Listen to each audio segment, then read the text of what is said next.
Thomas, I'm glad to see you, friend. Yeah, I'm glad to see you. This is wonderful. So we're back with Footnotes. Yes, we are. We had finished worship, and so I wanted to do a kind of a recap and sort of cover the Church Planners Conference that we both went to this last week. Great. Yeah. That was a really awesome conference. I really enjoyed it. Yep. And so, but I would like to sort of look into specifically what church planning is, Okay. as well as sort of just explore some ideas and concepts of why it's important to the local church, right? Totally. And sort of just see where that conversation goes. Love it. All right. Let's do it. So yeah, the Church Planners Conference occurs at Heartland Baptist Bible College every year, and in Oklahoma City. Yeah. So I know you've gone to it a couple years. Yeah. Alex went last year with you. Yeah. That was awesome. This was my first year, and so I'd never experienced something quite like that. Yeah. So it was definitely an experience in itself. Yeah, it's a little bit unique. It is. I think. It is, absolutely. Yeah. But to start off with, I want to sort of define what church planning is, Sure. that in that concept of is sort of like a base to start off with. Totally. Yeah. Well, I mean, just the idea there is that churches are not organizations. Primarily, it's about the growth of an organism, right? It's about the body of Christ, and so let's call it planting there because of that root, that idea of this is something that we start and it grows into something more. So I think that's why we call it church planting. But the idea of church planting is essentially that a church gets started, right? Maybe there was no church in a place. Now there is a church, and a church has been planted. For the purposes of that meeting in particular, the definition is a little bit broader than that, in that it also covers churches that maybe got restarted or maybe that were down to just a couple of people and then somebody else came in and kind of revitalized and gave new vision and new direction maybe. And so they're including all of that, and that's, I think, good. There's of course, we want good churches to move forward and to grow. And so there's that. I think the thing that is that I would just want to say about church planting is that church planting is the answer to a lost and dying world. We recognize and know that Jesus is ultimately the answer, obviously, right? But Jesus is introduced through his church and through it's where his people come together. It's where he is extolled and we know him better. Obviously, it's not the only place that happens. Sure. But it's what he instituted, right? And so it matters to us because it was so important to him. And the other piece there is, for our purposes when we're talking about church planting, we don't mean somebody who on his own or with their own agenda or mindset just is you know what, I'm just going to go and start a church in some random place. But we also recognize that the authority to start churches is with churches. So churches start churches. And so I think those are all important. We could have a much longer discussion about that and about where we find that in the Word of God and how that would be maybe a use for another podcast episode. Absolutely. But yeah, church planting essentially especially for the conversation that we're talking about, that National Church Planners Conference that we went to at Heartland. There is either no church and a church is now being started, or there was a church and for whatever reason it was not going well. And so somebody's come in and helped that along, whether they restarted it, they closed it down, restarted it, maybe underneath the new church's authority, or there was just a very small number of people and they have revitalized that and moved that on. And so that's, for the purposes of that meeting, that's what church planting means. When we talk about it in a more concise context of what does church planting mean for Harvest? Well, it would mean that we would notice a place that needs a church and then we would send somebody out to start a church there. Okay. Yeah. So I think that's really good. And so I would like to differentiate between the differences of ideas and concepts within church planning and then how it differs from missions, though, because missions, like can also be like, like in the U.S. It Yeah. can be in like other countries certainly, but like it does seem like very similar concepts. Totally. So can you sort of like break that out a little bit? Yeah, absolutely. I can put words to it, but essentially, missions work is planting churches. Like Okay. that's what missions work should do. Now, there's a couple different formats or ways that could happen, right?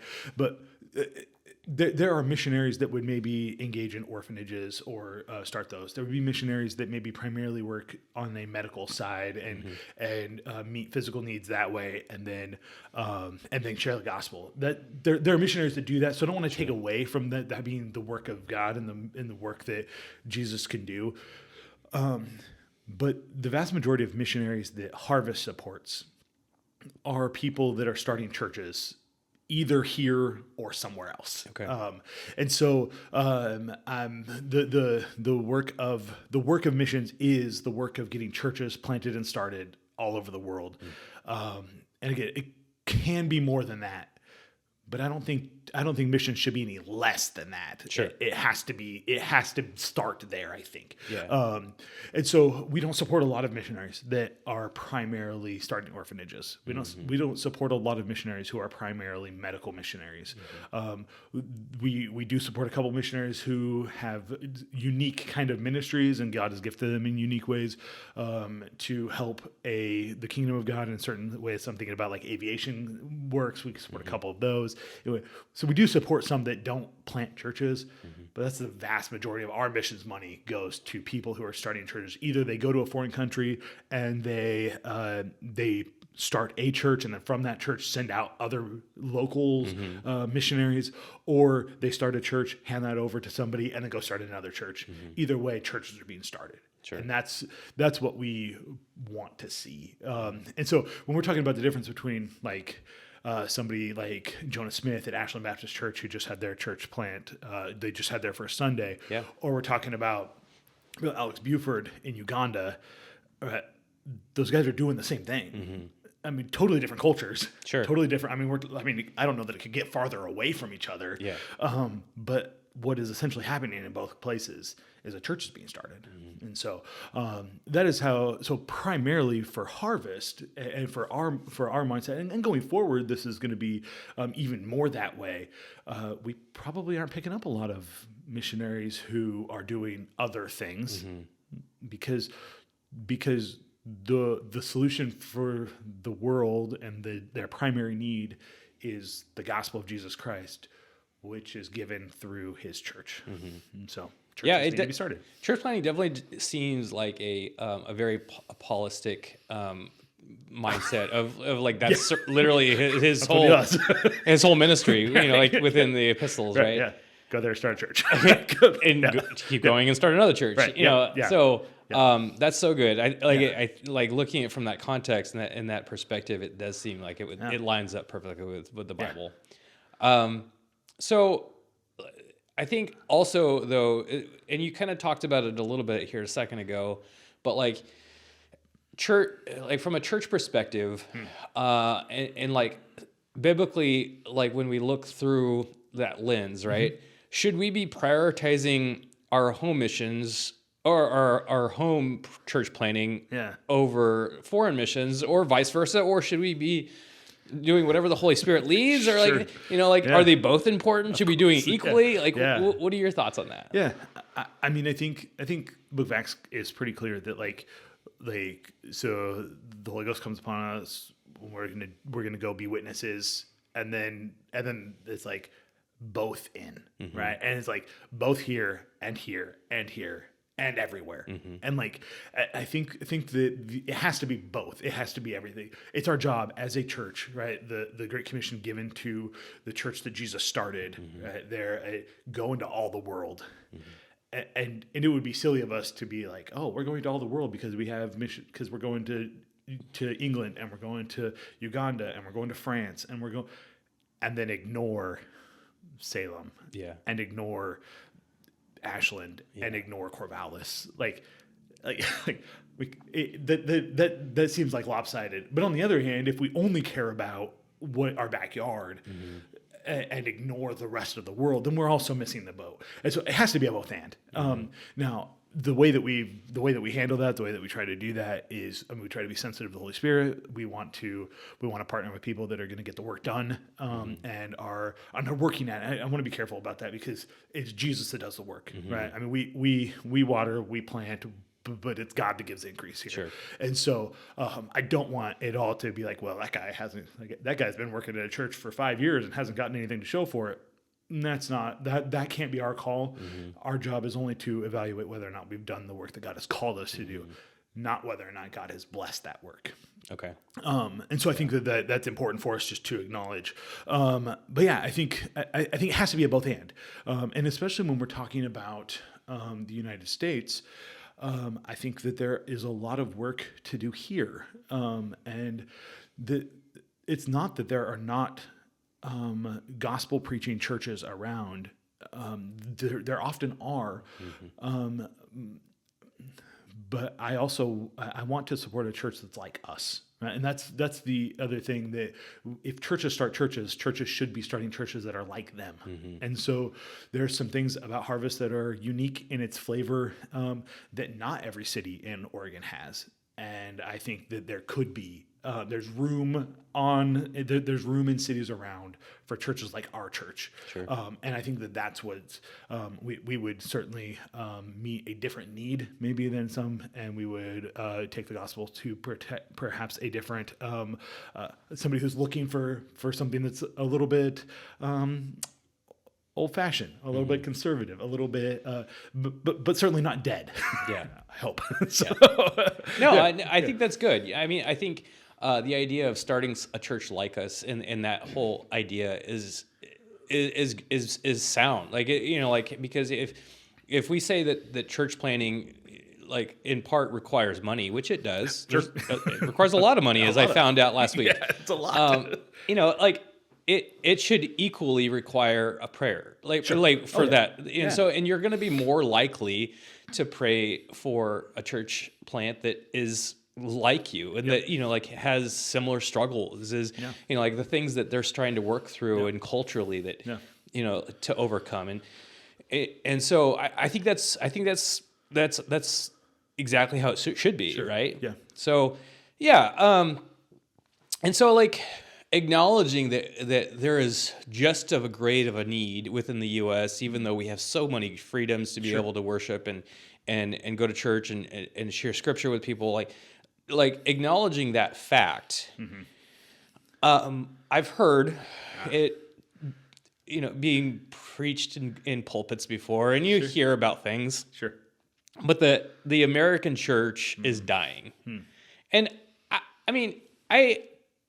I'm not sure that's necessarily completely accurate, because you also hear about revivals that are happening all across the U.S. And like people getting saved by the thousands, and so I don't know. I mean, I'm not sure if it's the church is dying specifically, or maybe it's just like God's sifting chaff from the wheat, as it were, right? Like he's sort of separating out like the things that are dead and paring off all like those dead vines. That aren't fruitful anymore. What do you think about that? Yeah. So I would have two pieces there. First, I don't love the idea of like an American church, right? So, and I know, recognizing the question, right? So there's no shade being thrown here. I don't want you to think that at all. But churches in America have certainly had trouble over years. There has been different studies show like a decline in attendance, although that number has changed a little bit over the course of the last couple of years, and there has been a bit of a draw back to churches that are a little bit old school, and so there's just an interesting. I think some of that is just ebbs and flows of our culture, and so there may be some of that. I think there are probably churches that were churches that have stopped being church a long time ago. And by that I mean that they were no longer doing what a church is supposed to do, doing whatever they were doing on a Sunday. Sure. But Jesus wasn't there. Yeah. And so without Jesus being there, is it any wonder that they're shutting down. Like, Yeah. that, I mean, like That makes so much sense if you look at that and think about that. Yeah. So I don't know. I am certainly no prophet, and certainly I know for Harvest, I don't think that feels true here. I guess that's what I guess. Speaking of churches in general, I don't know, but speaking of Harvest, have there been ebbs and flows? Have there been people that have come and people that have left? Of course there have. But I mean, I think that there's good days ahead. Yeah. And I think that we are in a good spot. And honestly, one day I'd love to just circling back around to that church planning conversation. I think that Harvest will be a good church to send a church out of, to start a church out of. And I think that we're posed on the precipice of that, like of that movement and being ready to do that. And I don't mean like tomorrow necessarily. I mean, that'd be cool, but I don't know if that's tomorrow. Yeah. But I see like that's probably coming in our future. Sure. And I'm certainly hoping and praying that way. Yeah, I would love to see us become a leader within that mindset, within that not organization, but that whole effort movement of starting churches and making it more common. Yeah. And I definitely saw that, like, we weren't obviously the only ones. There were, I have no idea actually how many churches were at the conference this last week. I couldn't even tell you. I don't think there was a good way to count that. Like, if I were to count the number of people, there was probably at least 300 of people, you know? And so if you say like there's like a third of those people maybe were pastors and churches representing churches, right? You know, like what is the Church Planners Conference? You kind of talked about it a second ago, but it did seem like it was broken up into two different parts, right? Okay. Talk about that. Excuse me. So that National Church Planner Conference, so the National Church Planner Conference at Heartland Baptist Bible College happens every January, and they actually start their spring semester off with it, which is kind of a cool way to start. Yeah. So people come together for two things. There's really so there's three big groups of people that show up. Okay. Right. There's the students and the faculty and the staff. They're there for school, and they're going to be there for the next 3 months, whatever. And so there's those guys, and they have to be there. That's their job.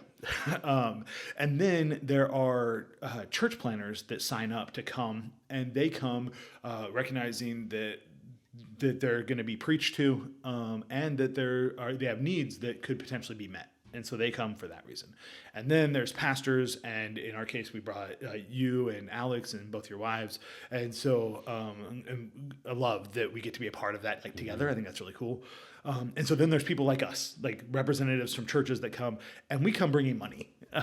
Is the goal, right? Yeah. So I love the preaching. I love the encouragement. I love the connections that I remake with friends and new connections made, those kind of things. I love all of that.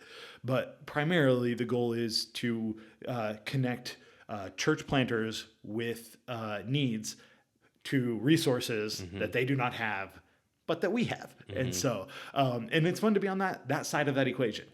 So in that week then, guys get up and they talk about some of the needs that they have, right? And then it just kind of runs the gambit from like, my kids need braces and I don't have the medical insurances to pay for it or whatever, to, I mean, this happened a number of times in that week.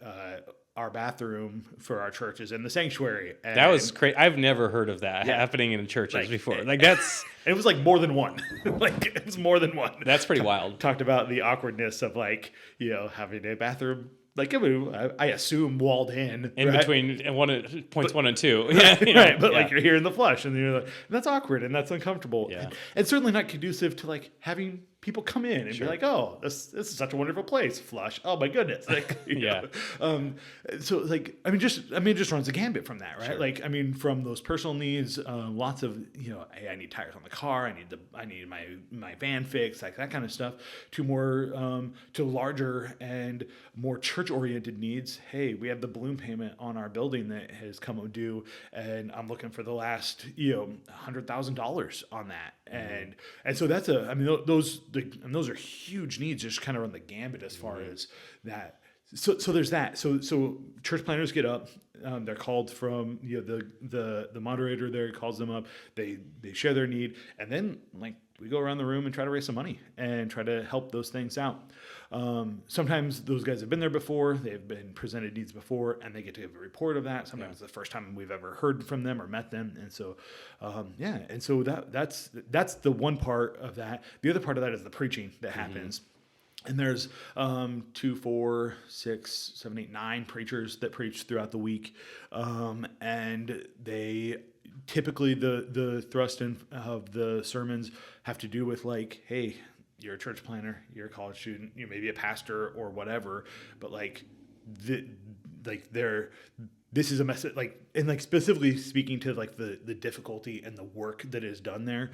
This year, they kind of had a theme that kind of cropped up was a lot of like stay true to who you are. A lot of like who you are needs to be distinct, and Jesus called you to that place because he called you there, and a church like yours there. And so I could appreciate some of that, and that was really good. And so the preaching is good, and I need being preached to, like that's important for me, but then also it's really good for us to be on the giving side of that. We want to see churches started all over America, and so we got to take some money and got to give it away, and that was really fun. And so I hope that we always get to be on the giving side of that, and I hope that the Harvest is never at a spot where we're on the receiving side at a conference like that. I think that's actually one question that I had for you. Like what differentiates us between some of these smaller churches that are struggling in some ways at times, and us and I would consider us a smaller church, but in the grand scheme of things, we do very well. We're self-supported, in a lot of ways, and so that's the difference, though. It's like you can't support yourself on what you're doing versus you can. Yeah. Honestly, the difference is that we have people who have decided they're going to be faithful to Jesus, and by faithful to Jesus, they back up showing up with their pocketbook, and I think that's the biblical way of churches being supported and churches paying for church. Like, I think that the most biblical way for churches to handle their finances is for the people of that church to bankroll what that church does. Yeah.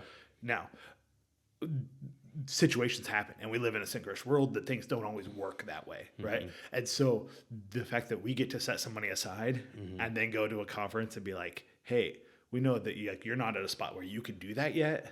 Let us help you. Yeah. That's super cool. Yeah, that is super cool. And I think that, like the second part of this question that I forgot to say when we started out was like how is Church Planners Conference different from other missions conferences? Because we even have a missions conference, right? Yeah. And I think that's the biggest difference is that there was probably 100 presenters, church planners that came, and not all of them presented. There was probably 33.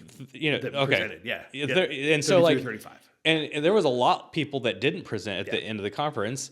But that's the difference between like a missions conference that you go to, or even one like ours, where you never actually are able to talk to those missionaries or those church planners that are going out and doing work all over the country, and to be able to sort of get a feel of who and what they're about, as opposed to like having that opportunity to actually see where your money is going. Yeah, totally. And I appreciated that significantly. I will say the difference, a significant difference between like the National Church Planners Conference, and there are other, I keep calling it the national one because that's what we went to, was one that's the title of it, the National Church Planners Conference. There are other more localized regional ones that different fellowships, different churches have gotten together and started. So there's one in Washington that Yakima Bible Baptist Church in Yakima, Washington has a Northwest Church Planners Conference that runs really similar to that there in the Northwest.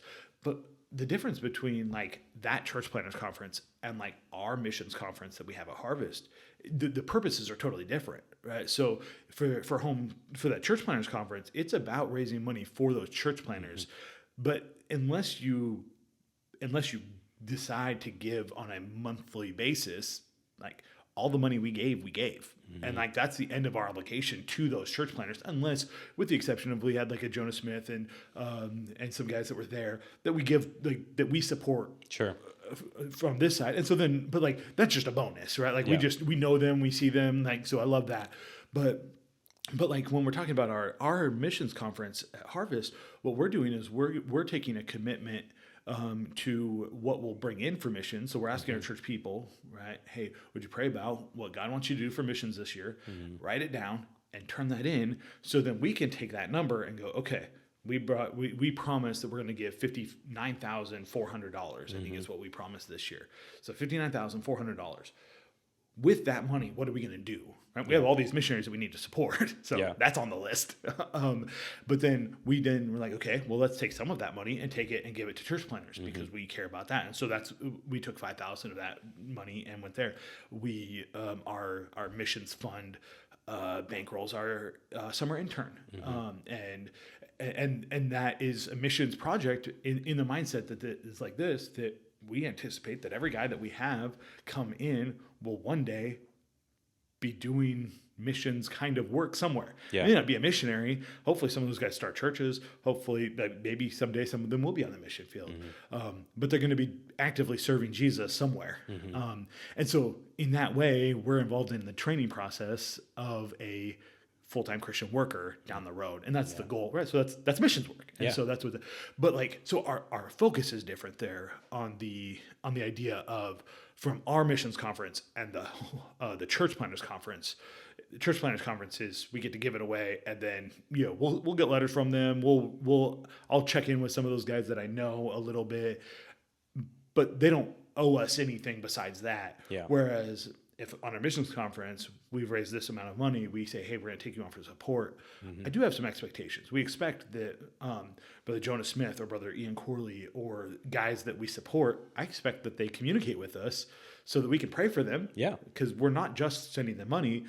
Like, our church prays for them, and we want a relationship with them that is deeper than, here's a check, so glad I got to meet you, and we'll see you next year, I hope. And without being callous, I'm not trying to be that way. Like, we want to see the work of God go forward in those places. But even if we gave, I think we gave to right at 30 of those church planners. And we don't have the bandwidth to connect with each one. And have intimate relationships with each one. And so we won't, right? Well, we've helped them, and then we'll connect with them again. And some of those guys, I'm thinking about, Brother Ian Corley is actually a really good example. He was there at that meeting. And so we're supporting him in Delta, Colorado, starting a church there. And he presented there a couple of years ago in an effort to raise some money to purchase a building. And that he's in that building, church is doing well. It's slow growing, but he's doing well. And he got to give away several $100s to other church planners who were in similar kind of situations that he was 2 or 3 years ago. And that's really cool. That is really cool. And so, I mean, that's literally actually the definition of a return on investment. Right. Exactly. Like that's amazing. To see how God works out those things within our inability to do things. Totally. So the focuses are different for those different conferences. The idea is missions in both of them, right? But the how that is accomplished is different. And of course, on a smaller grassroots kind of level where we're living, is a lot different than a national level, where we're inviting hundreds of pastors to come and give to, dozens of church planners. It's just not the same. But I don't think that, I think that one is probably more important. I think that home missions conference is more vital to the health of our local church. But I think what the church planning conference does so well is remind us that there are other local churches. We're not the only local church. And I think that that's really good. That is really good.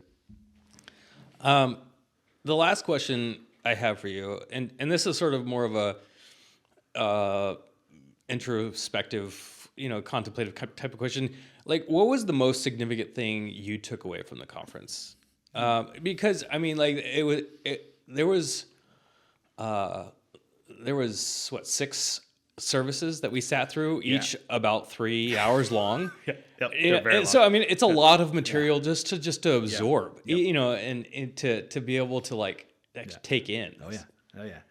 Yeah, man, it's even so. I've spent the last week, of course, just thinking through and kind of trying to reprocess some of the sermons, and so I think the thing that I was just encouraged about is that Jesus calls us to be us, and I think for where we are, Harvest does look different than most other churches in Albany. And I'm not saying that every church in Albany is bad. That's not what I'm saying. Yeah. Right. But Harvest has a different culture, has a different feel, we're different than many other churches.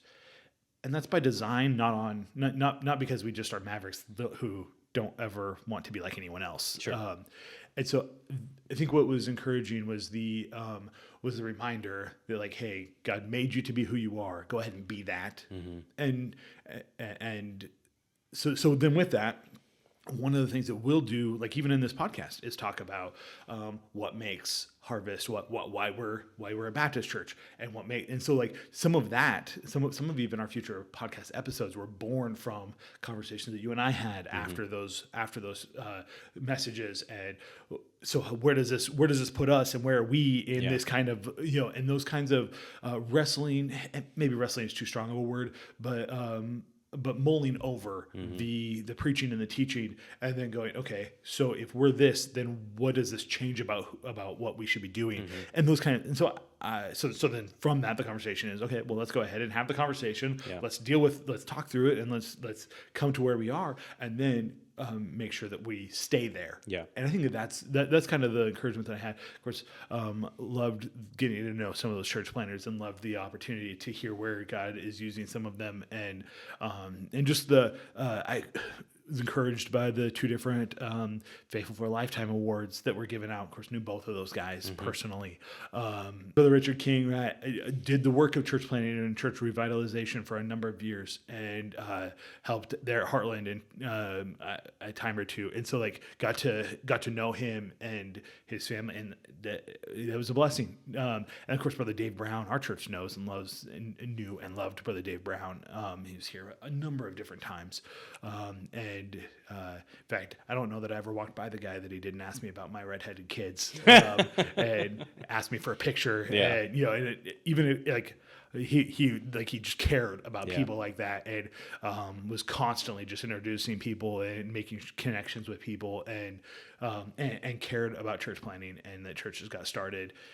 He would when I was the associate pastor here, he would tell me all the time, he goes, hey, do you know there's a church that needs a pastor over here in this place? There's a church that needs a pastor over there. He goes, you should be praying for those people that they need a pastor. And like, that was just the way it was. Like every time, and he wasn't trying to be disrespectful. He wasn't trying to steal me away. There was nothing of that. He was just like, he just wanted connections made and wanted people to know that there were places to serve. That was his heart. Clearly, you know. Yeah, absolutely. And so that was very encouraging, and of course want to emulate the good parts of those guys. But let me bounce that back to you. What about for you? The most significant, the best thing, the thing that you appreciated that you took away from that first time you were over there, time you were over on the campus there at Heartland. Yeah, the campus was amazing in itself. Yeah, kind of. It was smaller than I guess I imagined. But, yeah, sure. But yeah,